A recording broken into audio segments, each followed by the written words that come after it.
Saturday morning cartoons were awesome. From the 1960s through the 1990s, we kicked off each weekend in a frenzy of animation that is unmatched today. But were these shows actually any good? Join us as we dig into the history of your favorite and not so favorite Saturday morning cartoons, look at the good, the bad, and the ugly of each one, and determine if our nostalgia matches the reality when it comes to these tunes. So stay in your PJs, grab a bowl of cereal, and settle in. I'm John. And I'm Robert. And this is Toon Talk. So John. Yeah, Robert.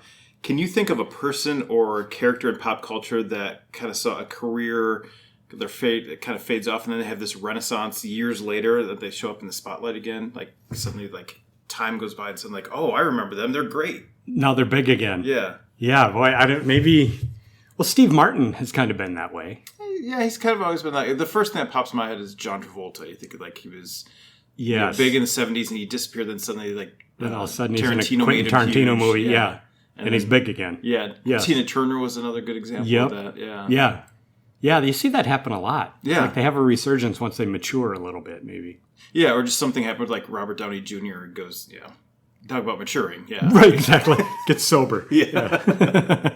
But, well, I mean, our featured character for this episode actually fits really nicely in that idea because after debuting in 1966 and then kicking around in syndication for a while, Space Ghost kind of had this career renaissance in the 1920s and the 1990s and the 2000s when he actually was the host of a send-up talk show named after him. Yeah, Space Ghost Coast to Coast. Yeah. Yes, I do remember that. Yeah, so a guy who's like this cartoon character, I mean, of all things, a cartoon character right. gets his resurgence and a new life and a new career. It's kind of funny, but yeah.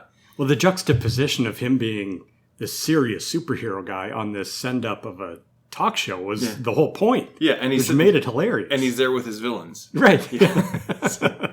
So outside of how much do you remember the original Space Ghost cartoons from your childhood? Almost none of it, really. Okay. I mean, I watched some of it. Obviously, it was in syndication, when I watched it. And I just remember the Space Ghost. And I don't remember really. I remember the monkey and some things, but I don't remember much of it at all. Yeah, I do remember it. I remember watching a lot of it on syndication. I mean, we've talked about this before. The USA Cartoon Express really informed me on a lot of cartoons that I never would have seen otherwise. Right. This being one of them. So I actually did watch a lot of Space Ghost. Yeah, so we didn't have cable in our household when I was a kid until I was probably in middle school. Okay. And that's when, I'm still watching cartoons. Well, I still watch cartoons now. I'm a full-grown adult. But that's when we got all these channels. It was this whole new world of all these cartoons I never saw before. Right. So it was super cool. And that was one of them. Yeah. But I don't remember a lot of it. Yeah. No, I that was one that I remember. I mean, did you ever watch Space Ghost Coast to Coast? Oh, yeah. Yeah. Yeah. Totally different. Totally different. Yeah. That was a college thing. Yeah. Yeah. Yeah. Very, very funny and very distinctly different than what we're talking about today. So we're talking about the original series that aired in 1966. Right.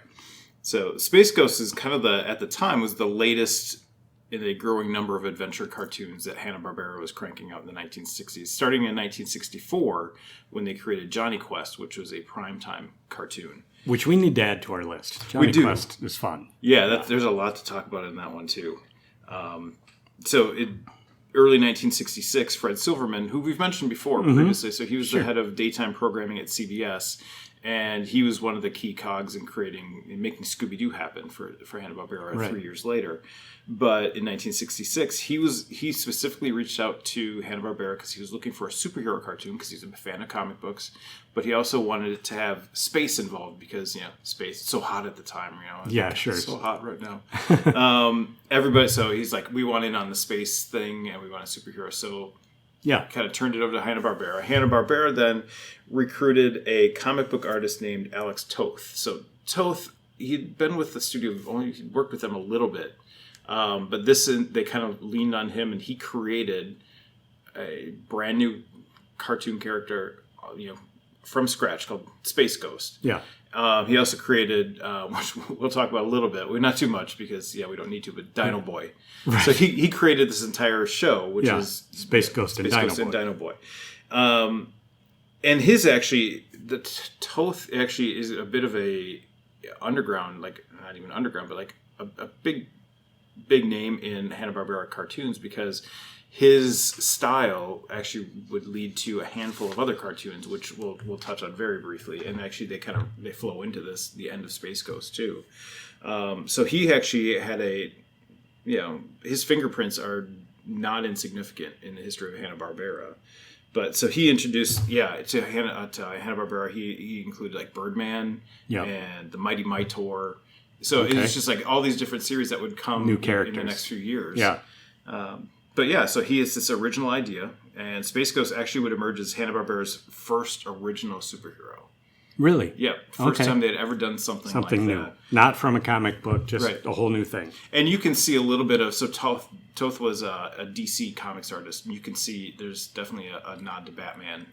The look of his look, and even kind of the character himself is... It seems like he's just a guy...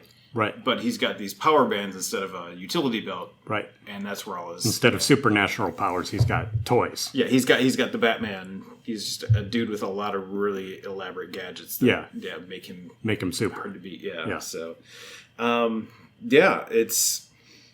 he's this masked hero who basically travels across the galaxy in his ship called the Phantom Cruiser with 2 teenagers and a monkey.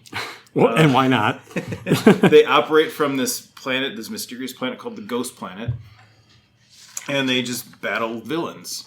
Most of the time, they're all like short little segments. There's nothing really long or elaborate or drawn out on it, but it's a pretty... They run by pretty quick. Yeah, and it's pretty formulaic, which is not uncommon for Hanna-Barbera, because they're cranking out stuff at this point. It's a factory. Yeah, just churning out cartoons, and this happened before the whole slight move away from violence and peril. Right. This is the '60s. Yeah, almost anything goes. And this is kind of that last big push between '66, '67, where Hanna-Barbera really leans into that peril and adventure. Yeah, and at that point, then it suddenly goes away.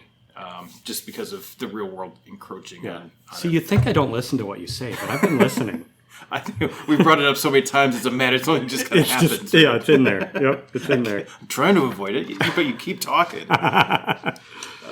So again, in addition to just connecting audiences to space superheroes, they wanted to also lean into that Johnny Quest idea of this young kid who's separated from adults, and he's kind of having adventures. So that's where the Dino Boy component of this. So Dino Boy is this kid who parachutes out of a burning plane. I don't know if he was flying or what he was doing. Where he came from, But he ends up on this prehistoric island or land or planet. I don't know. Flintstones world. I don't know. And he is... the Jetsons prison planet again. Exactly. Shot down by one of the spacey rockets. Yeah. So he goes into this place called the Lost Valley, and he's rescued by a caveman by the name of Ugg. Mm-hmm. And they have a brontosaurus, a small brontosaurus sidekick, and eventually there's also a woolly mammoth that shows up as a plot convenience. Right. Every once in a while they really need it. They need a mammoth, yeah. Yeah, I mean, and it's just, they have, I guess, adventures, but, it's basically a Space Ghost segment, followed by Dino Boy, followed by Space Ghost. Yeah. And that's a half hour. So just these quick little cartoons. And but I mean, the idea for that when Toth created it, the idea is like kind of lean into those Flash Gordon serials of like the 1940s and 50s. And kind of that's the stuff that influenced George Lucas, even just like these kind of, short little adventures that are just like, oh, well, that's kind of neat, and then different creatures or different foils to kind of go against, and then you end and move on to the next episode. So nothing in, especially with Dino Boy, there's nothing leads from one cartoon to the next. No continuity from one to the other. It is just all standalone. Right. And again, not uncommon for Hanna-Barbera at that point. So easily, when you get into syndication, you can just pick up an episode and you know what's happening. Pop it in, Yeah, the introduction for both cartoons, or at least for Dino Boy, gives you the backstory. Yep. And it just plops you right in the Lost Valley, and there you go. Let's go. Yeah. Who's going to chase him this time? Exactly. Or what is going to chase him? Yeah, who gets captured, who needs to rescue who. Right. So Space Ghost with Dino Boy in tow would debut on CBS on September 10th, 1966. The series would sandwich, as I said, like the one segment of Dino Boy between the other two. And then over that half hour, they would just, basically each segment would be very similar. So for Space Ghost, you'd see typically Jan or Jace, or both, the two teenagers would be captured. And then Space Ghost would have to come. He'd be called as like, oh, I've got your teenagers. I'm going to, you got to do what I say, otherwise they'll be hurt. So Space Ghost comes, and they rescue him, basically with the help of Blip. And then everybody's good, and they move on to the next episode. And every once in a while, Space Ghost gets captured, and the teenagers and Blip have to help them. But ultimately, it's Blip who's the one who kind of saves most of them. Right, yeah, the monkey. Yeah. Yeah. At the same time, you get into Dino Boy, and most of the time, it's Dino Boy gets captured, and then Ugg has to come and rescue him. Yeah. And Ugg's not that bright. No. But he's jungle smart. He's jungle smart. Not street smart, jungle smart. Yeah, he can't count to 5, but Yeah, you can't get one over on him. no. But yeah, every once in a while. If I'm in a fight in the jungle, I want him with me. yeah, he's good in a fight. Yep. It's kind of the same thing. It's Dino Boy, but sometimes it's Ugg who gets captured or gets caught doing something, and then peril ensues, and there's a rescue. Everybody else has to rescue them. Yep. I mean, and it's kind of pretty formulaic. Yeah, I mean, it's pretty much the same thing. Space Ghost actually would only run for one season, or 20 episodes, and ultimately it was canceled because CBS wanted to throw more money at a different Alex Toth series in the Herculoids. Yeah, so the Herculoids was big. Yeah, and several seasons. They saw more potential in Herculoids, so they decided, we don't need to spend the money on this. Let's spend the money on Herculoids. So thanks, Space Ghost. Space Ghost actually did quite well in terms of ratings for a Saturday morning cartoon. It was actually fairly popular. Yeah. But they just thought they had a bigger hit looming with maybe there were better merchandising opportunities or something. Or more character. Ultimately, there's more characters with Space Ghost. There's 4. Yeah, and Herculoids had, 6 total, I think, in it? We haven't even gotten to that one yet. Yeah, we haven't done that one yet. But they've got a dragon, so... Yeah. Sure, yeah. Throw a dragon in there. So, like many of the Hanna-Barbera shows, Space Ghost really thrived in syndication. So that show, particularly Space Ghost, not so much Dino Boy, which is understandable, but... Which I don't remember Dino Boy at all until I started watching for this. I'm like, oh, this Dino Boy thing's in the middle here, Yeah, but Dino Boy never really survived past the 60s. No, and it sounds like made up. Like, did you ever watch Dino Boy? I'm like, what are you talking about, Dino Boy? Space Ghost is cool, but is that one of those Dino weird, Boy. like, H.R. Puffin stuff? Yeah. Sid and Marty Krofft weird things? Yeah. Dino Boy. That one never really moved on, but Space Ghost, understandably, I mean, it was a cool-looking superhero. Sure. Had space adventures. Had a spaceship. Yeah, I mean, he was kind of, throughout the 70s, living on in syndication. In 1981, he actually returns with new segments as part of this animation block that Hanna-Barbera put together called Space Stars. So they had 22 new episodes of Space Ghost, and they actually redesigned the Phantom Cruiser and kind of updated a couple looks and things like that. Then it was also, they actually created new episodes of the Herculoids. They created two new segments called Teen Force and then Astro and the Space Mutts. And it's Astro from the Jetsons. Yeah, I remember that. Yeah, and so that actually ran for a season in 1981. It was just kind of a new thing, and then it went away again. But again, syndication, like the USA Network, things like those, all those new ones kind of moved on. So now you had 42 episodes or 43 episodes of Space Ghost kind of out there in the ether in syndication. Right. So it kind of continued to move on until, as we mentioned, 1944. So that he gets completely redone as part of the send-up of late night talk shows. Yeah. As part of the Space Ghost Coast to Coast. Right. He's got Zorak and Moltar and Brack. And Brack. Yeah. it's kind of sidekicks. It's kind of talking and it's pretty funny. Well, the juxtaposition of this super serious, deep voice superhero, making people laugh. It was, just the fact that it was him made it funny. Yeah, and just it's a show that leaned into like empty pauses too, where it'd just be silent and you just see him like tapping like the note card on the desk, or everybody just like you cut somebody else and they're just blinking, and then they cut somebody else. It's just very funny, very, very sharp send up. Yeah. That actually lasted for 10 years, 8 years on Cartoon Network. And then it moved over to this gaming service called GameTap for 2 years before it finally disappeared. I have no idea what GameTap was. I didn't even realize it was on that long. I didn't either. I figured it was like maybe 1 or 2 years and it went away. But yeah, I didn't watch it regularly. But yeah.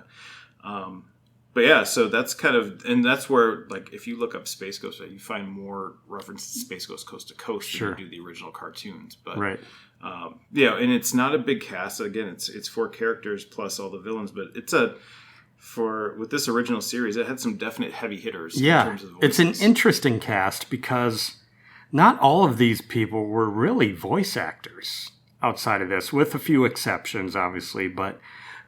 What's interesting about them is what else they did in addition to Space Ghost.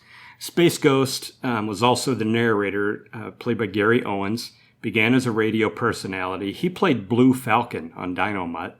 God Wonder, he was announcer on Rowan and Martin's Laugh-In, which is super cool. That's where he became really famous. Yeah. Actually. People began to know because they would show him on camera every once in a while. Yeah, so it's rare that you'd see a voice actor on camera, you know.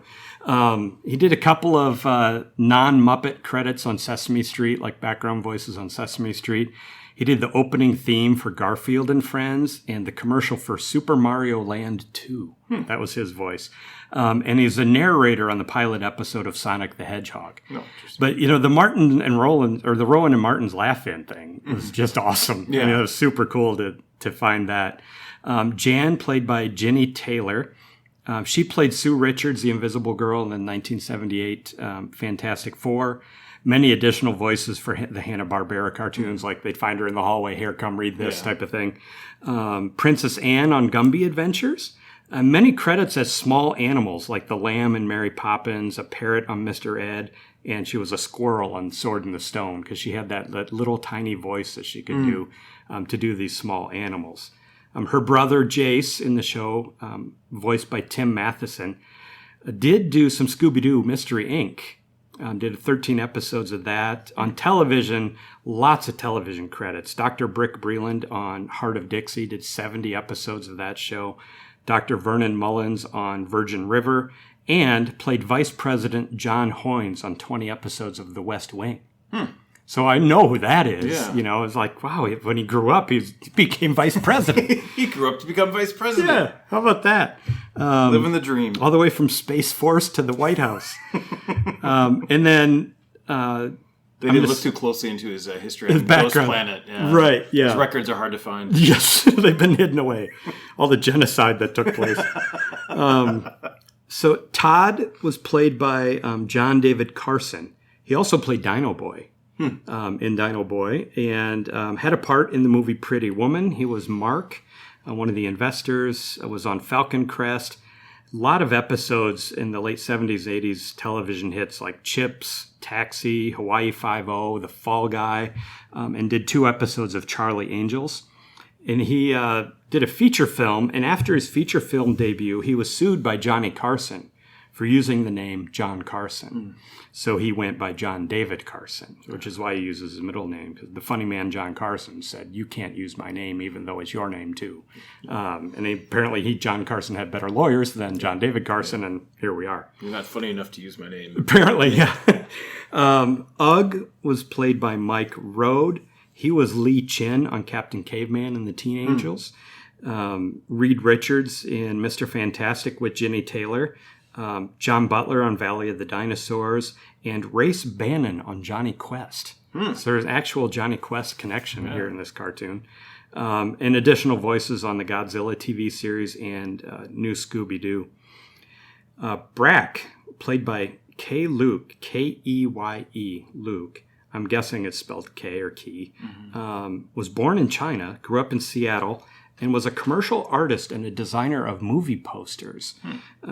He was hired as technical advisor on Asian films, made his film debut on The Painted Veil, and it seemed like that anytime a film called for a Chinese character, he was their guy. He, in the 1970s, was made aware of his talents by a reoccurring role on Kung Fu, the 1970s series Kung Fu, And he was the original Kato in Green Hornet. In the Green Hornet series, he played Kato. Wow. And he was the grandfather in Gremlins. And Mr. Wing. Yeah, he was the grandfather in Gremlins and Gremlins 2 as Mr. Wing. And I skipped over one of our heroes who played Astro, Scooby-Doo, Droopy, Dr. Benton Quest, Bam Bam Rubble, Boo Boo, Ranger Smith, Papa Smurf, Scavenger, Gears and Ratchet on the Transformers. Of course, if you need somebody to do an animal voice, you go get Don Messick as Blip. Yeah. So Don Messick played Blip the monkey, which was our hero in the show. Yeah. And then Metalis and Moltor, played by the same person, Ted Cassidy. And I kept Ted Cassidy for the last because he's one of my favorite voices. He was only in 2 episodes, but I wanted to mention him. He was a narrator on the TV series The Incredible Hulk and the uncredited voice of the Hulk. Additional voices on Captain Caveman, Tarzan, Lord of the Jungle. He was Ben Grimm on The Thing, The Fantastic Four. So we had Ben Grimm, we had the Invisible Woman, and we had Mr. Fantastic all in the same cast here that went on to do the Final Four. Just disappointed that there's no Human Torch or no Herbie the Robot. That's all we're missing, right? But the reason he's one of my favorites is his live actions include the famous episode of The $6 Million Man where he played Bigfoot. Remember the big $6 Million Man episode where he fights Bigfoot? Yeah. Ted Cassidy played Bigfoot. But even better, he was Lurch on the Addams Family. Nice. You rang, which is one of my favorite things to say. So he had a super cool career after this little cartoon thing he did, But yeah, playing Bigfoot on the $6 Million Man, I mean, it's just iconic. You find a picture of that everywhere. You're like, really? People bought this? Well, it makes sense that Lurch would be able to play the role of Bigfoot. Because he's huge. He's a big dude. Yeah, so not a super accomplished voice actor cast outside of, Messick, but a lot of them did real, acting. Yeah. I don't want to call it real acting, but beyond voice acting, actually on-screen acting.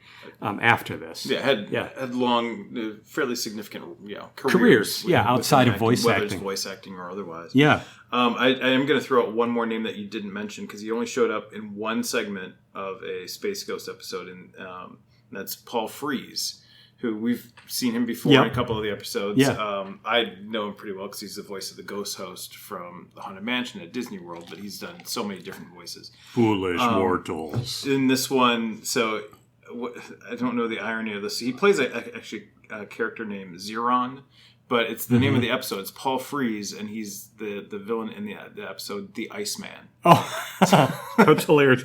I remember the Iceman episode. Yeah. Sure, yeah. Yeah, it's actually one of the better ones, too. Is. It's actually kind of silly. It's just he uses this giant ice ray to freeze the ghost planet to kill... Right. Yeah, to kill the Space Ghost, and so then they come back and just like, well, we're going to break your laser. Yeah. No! Oh, darn. Foiled again. But, it's a good cast, and actually, Gary Owens has got a really, for his first time doing a superhero or really doing a voice acting role, he's just perfect. It's just... Yeah, it was that classic superhero voice, And then they use him as the narrator too, because we'll talk about the last episodes, a little bit later. But they actually do give like a little bit of like summary and narration to like a handful of the episodes, and he is actually the narrator too. So yeah, but I mean, he does a really good job, and of course, then he does the Space Ghost. It's just such a great intro, just iconic. Yeah. So what did you think of Space Ghost? I watched some of it when I was a kid, and I didn't really remember it. When I watched it this time, it was hard to tell sometimes if they were the good guys. Because it seemed like they just come across these other creatures like, well, that needs to be stopped. These people are protecting their own home or whatever, and they get in a tiff with these people. But what I loved about it, and truly loved about it was true to like the 60s sci-fi thing. It was the sharp angles on the ship and the lasers and the sounds and these weird worlds. That I really enjoyed. I really liked that part of it.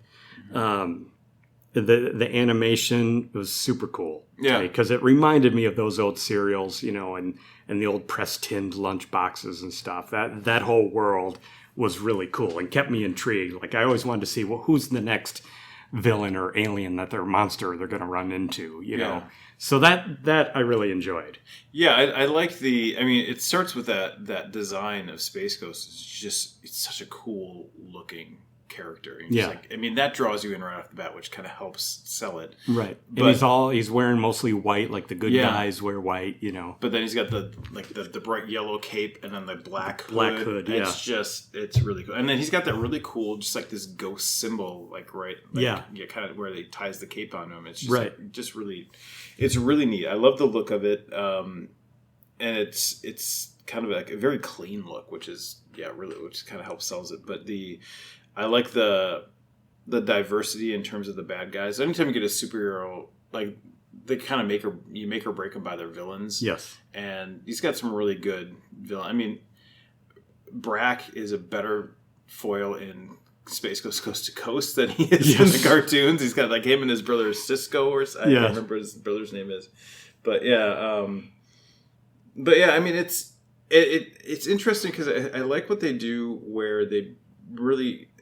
You step into it like they don't give you the history of like Zorak or all these bad guys. No. They're just like you just go and they hate Space Ghost because there's a built-in history. There's some kind of background there. Yeah, like you just know that it's bad. Yes, and they want revenge. Yeah, they've got a history and no one knows it. Yeah, and so again, it's the for the most part, so a lot of these villains are good. The one thing I get disappointed in as I watched it and realizing that there's no point where with the superhero, you want a superhero to come in and save people. They want to save the day, not just saving his teenage sidekicks who keep getting themselves in trouble. Yeah. Like you want him to come like, Moltar's trying to take over this planet. Here comes Space Ghost to save the population of the planet and get. There was really none of that. You had more of that in Dino Boy. Yeah. Than you did in it's only like twice. Right.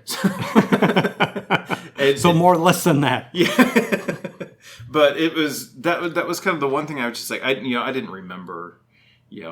I remember watching and liking Space Ghost, but I never really registered that. But when you're sitting there watching them back to back, you realize like the formula and like at some point you just want him to save somebody. Yeah. Quit saving your own skin because you're putting yourself in trouble. Because so much of it comes down to either saving, it's a lot of the bad guys. Like what's neat about it is like this built-in history, but it's also leans way too much into it. And like, well, they just want revenge on Space Ghost, so they just go and capture him or the Tweak Teens. And I was like, okay, well, yeah. But what happened to make them hate Space Ghost? Yeah, is he flying around? Space Ghost would fly around and insert himself into situations, and maybe that's what they hated. Like, just let the evil happen. It's not bothering you. This has nothing to do with you, man. Just go back to your ghost planet. Go back to just why are you out here? Yeah, we're good here. But his powers, with the power bands, so he didn't have the inert superpowers like a Superman or the Spider-Man or whatever. No scientific thing going on with him, but it was his tools, like you mentioned, the Batman stuff, and they had the power bands, but sometimes like they could fly without their jetpacks, and sometimes he would say, go put your jetpacks on, kids, we're going down there, and sometimes they would just fly without them. And the invisibility was kind of cool, which is like, oh, that's why it's called Space Ghost, because he's invisible. But I had heard one time the kids talking to each other about their homework. Like, they're still going to school? Like, what is this? Like, after we kill this lava monster, I got to study. Physics is kicking my butt, Space Ghost. Yeah. You think, we own a spaceship. We should be able to figure this out. So there was no backstory to, like, who are these kids and why are they hanging out with Space Ghost and where'd they get the monkey? Is the monkey just there for comic relief? And ultimately, Blip tends to be the smartest in terms of using all these compared to the teenagers anyway. Like like he knows when to go invisible. He knows when to like. They're like, oh, good idea, Blip, and like, well, it's too late for you two. Right. Yeah. But so he saves the day so much of the time. But there's one point where because. A lot of the time you see Jan and Jace doing their thing and then Space Ghost is nowhere around. Right. and I can't remember which episode it was, but at one point Space Ghost is like, you guys need to go over there. I'm going to go. I need to go here. And Jace is like, well, no, we're going to stay with you. We go wherever you go, Space Ghost. Yeah. And, like, not really. And No, like, it's the case of like Space you Ghost. just Like, proved. Yeah, they're feral children. It's kind of like more Space Ghost looking like, hey, so Jace, when Space Ghost goes in the bathroom, that's his time, Yeah. not our time. And Blip was like a space monkey, right? Because he was purple. No, he's Purple brown. or blue? Is he brown? He's brown. No, he's just got the same outfit. Oh, as he's got the everybody else. uniform on. Yeah, they all have the same uniform. That's yeah. right. Yeah, And that's right. he's got a mask because they don't want that monkey identity getting out there. Can't identify the monkey in the monkey lineup. I don't know. The monkey was wearing a mask. There's two teenagers, and I think they're teenagers, but they're wearing masks. And the monkey, I don't know. Yeah. I couldn't tell you. It's just, Right. Yeah. It had a tail and yeah. A domino mask, and that's where I couldn't. I was stumped at that point. I don't know. It must be dozens of kids running around here with a monkey in a uniform. But no, you mentioned the very first episode, because you mentioned this earlier, that it's called the lava monster, yeah, it's right? like the heat thing or whatever Yeah. it is what they call it. He's on a volcano planet of some kind. And it's Jace just flying by himself over this planet, and this Decides to land in this lava monster kind of emerges and like sees this ship, looming over his home, and so he tries to knock it out of the sky. Yeah, he flings some lava at it. Yeah. And suddenly it becomes as they rage this war on this lava monster. Like, he didn't do anything. Right, he's just protecting his home, you colonist. He came out of his hole in the ground. Wasn't bothering anybody. Help, I'm being repressed. Yes. But it's and it's Space Ghost comes down and he's got like his pile driver ray. Pile driver ray, yeah. When he just shoots it, and you can kind of see like the ray is like the steady Pulsates. beam, Yeah. but like he moves his hands back and forth Right. as if that's doing something. Like he's piled, like he's got like a jackhammer. He's got to or something like jackhammer this lava that. monster. And then he just hammers this creature back into his hole, Into his and hole. then they cover it up. Like, what? Poor guy. He wasn't doing anything. Come out for some fresh Minding air. his own business. But yeah, Out to tend to his rock garden. And his kids destroyed it. Yeah, you know, a little moment of zen, and suddenly Right, yeah. it's getting pounded. Out there with his lava rake, minding his own business. You know what I found interesting was that they straight up murdered and killed villains in this. Like the ant creatures. I can't remember which episode it was. They looked like ants with antennae. And they would just ray them and they'd just disappear. Yeah, that was fairly early on, too. Yeah, it was like one of the very first episodes. And they had these, I don't know, they were crossed between like anthropomorphic termites and ants. Yeah. And they were protecting their home, protecting their queen. And Space Ghost and the kids would use this laser beam and just disintegrate these things. Like, they're straight up killing these things. Which is unusual. I mean, even Batman doesn't kill people. You know? It does. Yeah, well, and it was just, even you get later episodes, too. There's one point where they, basically, Moltar's ship gets destroyed by his own robot, by his own, like whatever, robot ships, and they're like, well, that takes care of him. Yeah. And of course, Space Ghost has to, well, Moltar always seems to survive. Yes.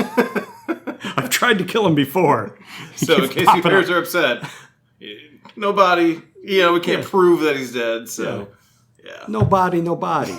There was also the episode, the Cyclopeds, which is this guy, he's got... I just thought it was funny. So it's this little creature, this little green guy. Right. He's got a little hat on his head that has a single eye on the front, and he's got all these robots that match. Like he called them the Cyclopeds, so like Cyclopean. Mm-hmm. But the creature who controlled them all had two eyes. It's like he was a Cyclops. Yeah. He just made all these he called them all Cyclopeds, and he wore a hat That had one matched, like had to look the same way, but it was just a hat. Yeah.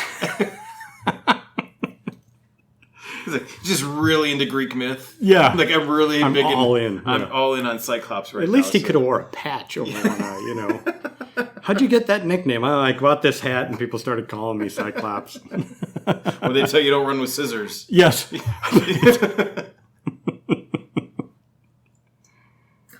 I'm trying to think what other episodes really jumped out at me. they moved really quick. They did. Which was cool. Yeah. There wasn't a lot of fill-in or, they didn't spend a lot of time flying through space. It was like things happened quickly, which was cool. It kept you engaged. Yeah, it's brief storytelling. It works really well. Actually, kind of the opposite, though, like the ant creatures where they just straight up kill them, murder them. There's the episode, the Gargoloids, which is these weird, like, bat-like creatures that they stumble across. They were kind of scary looking. They were actually like kind of the creepiest, frightening. The creepiest ones they come across. And it's like they're wandering through like the cosmos, or whatever. They end up on this planet, and these Gargoloids are like they're more primitive. They actually worship a god of some sort, right? And they actually go out of their way to protect the Gargoloids and not hurt them. They basically just destroy their idol. Yes, they wipe out their god. Yeah, and then just like, well, now they're okay. It goes back to my theory of colonization. We're coming in. You're gonna pray to our god. You're gonna do our things. We're gonna eliminate your culture and take your land. They didn't show them making this mud and clay model of Space Ghost, but I assume they did. Probably did after that. Yeah. Like in one of the recent Star Trek movies where they're not supposed to be seen, but the Enterprise gets seen and the natives immediately draw a shape of the Star Trek Enterprise on the dirt. I'm sure that's what happened. They started worshiping Space Ghost after that. Yeah. Waiting for him to return. Just patiently waiting. Yeah, it has been written. So the series ends... And we haven't talked about Dino Boy. We can talk about Dino Boy in a little bit, but, whatever. Yeah. But the last 2 episodes are all Space Ghost. It's 3 segments each of Space Ghost. Mm-hmm. And they all actually interlock. So they all connect story-wise. Which none of the rest of them do. Nope. And the episode 19 starts with the segment called The Meeting, which is you have Metalis, so like the big heavy hitters from Space Ghost's Rogues Gallery. Metalis, the Creature King, Zorak, Moltar, Brack, not his brother, just Brack. And then the Black Widow / the Spider Woman, because they give her 2 different names throughout the series. That was weird. She shows up twice in 2 other episodes. First time she's the Black Widow, the next time like is a Return of the Spider Woman. Yeah. Okay. Right. It's just... They're like, I forgot this chick's name. What is she? I know the spider chick. I don't know. Spider Woman? I think that's the Web Lady. Yeah. Web Lady, yeah. Spider Woman, whatever. So they unite and form the Council of Doom. Yes. And they kind of combine their misery and make their plan to destroy Space Ghost. You're right. And then, as you would if you're going to combine your plans, you just send out, okay, but tell us, you go do it. Right. And they go one by one over between that episode, like that segment. It's like the next 6 segments. One at a time. They take turns failing at starting Space Ghost, which is what they've been doing before. Instead of combining their strength or their might or intelligence, it's all just like come at them from every corner of the room. Now it's my turn. Oh, one at a time. Now it's Creature King's time to shine. And then lose. So it's interesting. It's actually like... Yeah. Because... Again, kind of a cool way to wrap it up. Yeah, and you add that continuity, it actually... there's a little bit more... a little more stake involved, especially when it's, it's basically Space Ghost running the gauntlet against his biggest enemies. They just one by one. Right, one at a time. Yeah.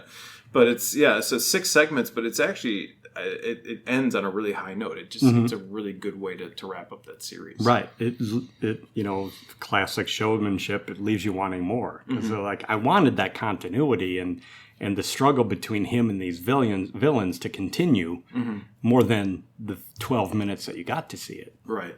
I wanted to see that history and what is this, angst and what's this pageantry for? Why do they hate him so much? I wanted to see that. Yeah. But, I mean, you realize how effective the Legion of Doom was in Super Friends. Yeah. When they actually were able to... work together. They ultimately would lose, but, when they're actually working together, when it wasn't Toyman or Riddler... They made it difficult. Right.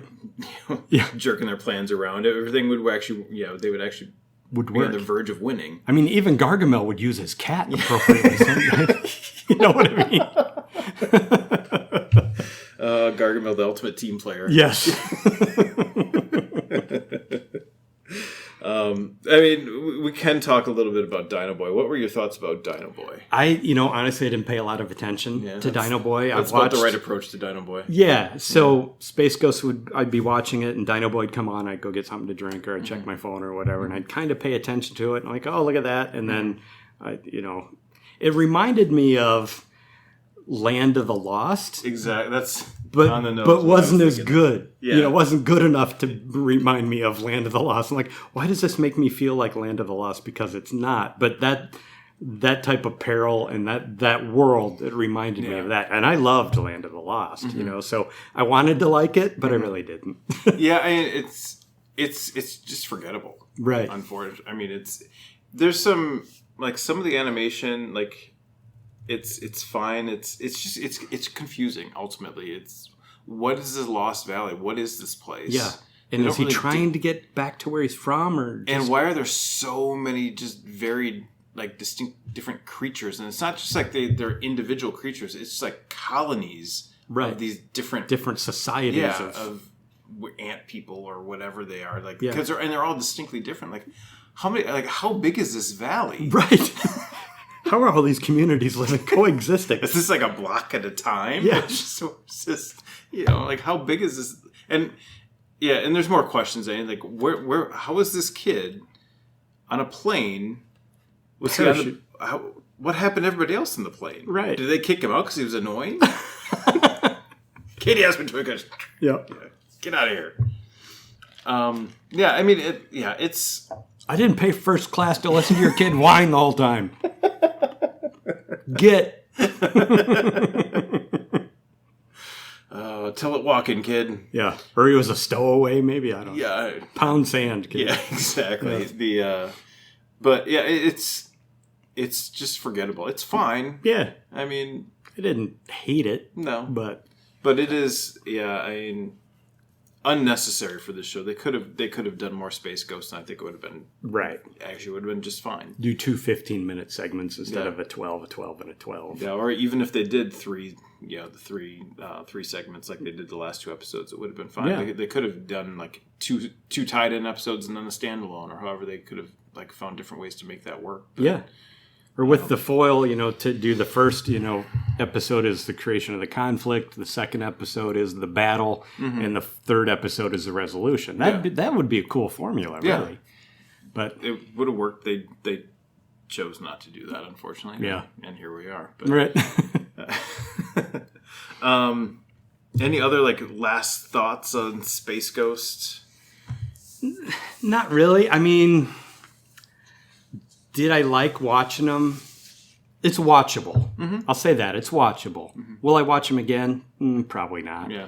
I enjoyed the characters. The villains, I thought at points were funny. And I loved the sci-fi, it was true to the 60s sci-fi stuff, which was cool. I really enjoyed that. Yeah. So what's the good? What's your good takeaways on this? The good takeaway is that Space Ghost had the very masculine, deep voice and the square jaw and the big shoulders, and he was a superhero, which was cool. Yeah. Yeah.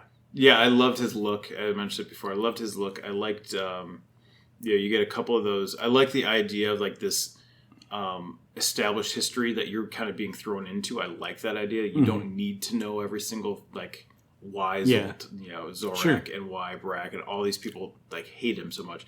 It would be nice to get a little bit once in a while, right?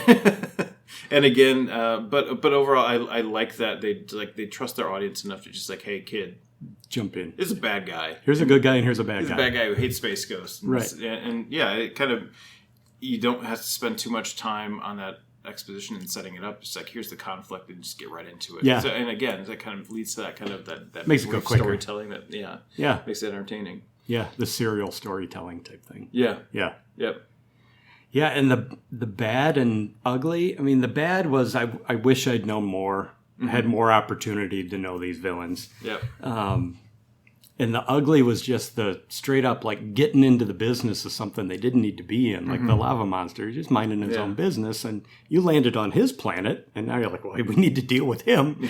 So I didn't care for that as much. Maybe I'm an adult and I'm freaking out about it. You know, I shouldn't. You know, looking at it through a child's eyes, it's like, oh, he's a scary monster. Yeah, it's just a monster, and he's trying to hurt us. I understand in a way. It's like this is your introduction to the Space Ghost, and it's like here's this big lava. I mean. Is like a scary looking monster, and they're just going to beat him down and move on. And so I get it, but I didn't understand why these two kids were hanging out with him. Like, is he their uncle or is he their guardian? I didn't get it. And then when they were talking about doing homework, I'm like, what? Where did these kids go home at night? I mean, what is going on? What kind of society is this ghost planet got? What do they get going on? Exactly. They like work study? These are my interns. Superhero interns. We got to go fly a couple galaxies over and take care of a couple things. There you go. Yeah, we'll be back. Yeah, we'll be back. They'll be back for the 3 o'clock test. Yeah. No worries about it. Well, I got to get them home. Time to get on the bus. Go back home. Yeah, and bad for me. It's part of it is just like for a superhero story, he doesn't really save anybody. Yeah, he just saves himself. He saves his team. Yeah, there's no damsel in distress other than his own team. Yeah, I mean, there's like the best Batman episodes where he's saving people who can't help themselves. Yes, it's like he's saving the innocents, guardian of the innocent. Yeah, Space Ghost doesn't at any point do that. Yeah, it's just too much just straight up. We hate you and we want to stop you, and so now that's our conflict. Right. So if he had landed on a planet where there were people being oppressed, and he had to deal with that makes it more interesting. Yeah. Other than there's just a bad guy there minding his own business, and I'm going to deal with it. Yeah. Yeah. So that's the one thing. It's just that's kind of a miss. That true superhero component of it was kind of not really. He does heroic things, but it's just in service to himself or his team and not to the greater good. Right. Yeah, I see that. Yeah.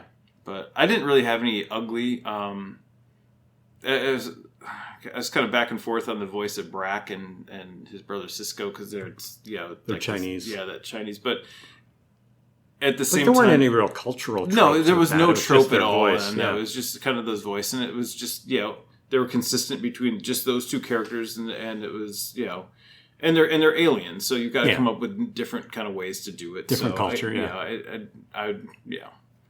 Ultimately, it was fine. Yeah, so I agree. Yeah. So overall, overall score, I kind of had to break it down 2 different ways. So one, I how was Space Ghost, how was Dino Boy, and then find a way to kind of marry those scores. So Dino Boy was, again, it's forgettable. It's not bad. It's just, ultimately one of the worst sins, I think we mentioned it before, is just like creating a cartoon. It's just like you don't even remember it. Right. That's what Dino Boy was. So Dino Boy is a pretty, I gave it a 3. Mm-hmm. Space Ghost is better, significantly better. But, kind of those flaws that we talked about earlier, I kind of put it at between a 5.5 and a 6. Okay. So I think my final score would probably be about, I think Space Ghost, because it's, more prominent. I probably put it about a 4.5 total for both combined. Yeah. And I was at, I loved the 60s sci-fi stuff about it. I loved the animation. I thought the actors were good. But it's kind of a thing that it's like a really cool looking sedan. It's like, oh, that's a useful car. It's good looking. Well, do I ever care to ride in that car again? No. Yeah. So I gave it a 5. I'm like, just kind of the middle of the road. Yeah. I don't want to blast the whole thing, but I'm not going to tell people it's the greatest thing I've ever seen. So I just landed right in the middle at 5. It does make me curious at some point down the road we go back and watch Space Stars when they introduce all the new segments. Yeah. And see what if it changes our mind. Yeah, and they may do some of the things that we felt were lacking here may actually show up in those episodes. Yeah. So, yeah. Cool. Yeah, down the road. We've got other things. We've got something else to do first. Yeah.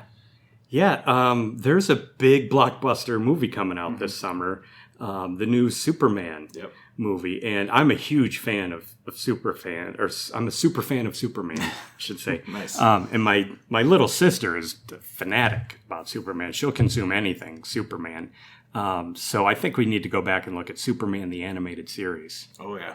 Yeah, let's do that. Yeah, and any excuse for me to go back and watch that cartoon, I'm in. All right, let's do it. All right. Well, I hear, Mom, I think it's time for us to go outside. So that means cartoon time is over. I'm John. I'm Robert. And this is Toon Talk. Hey, thanks for listening. If you want more Toon Talk, you can find us on Twitter at Toon Talk Guys. Or if you've got questions, comments, or suggestions, you can email us at toontalkguys@gmail.com.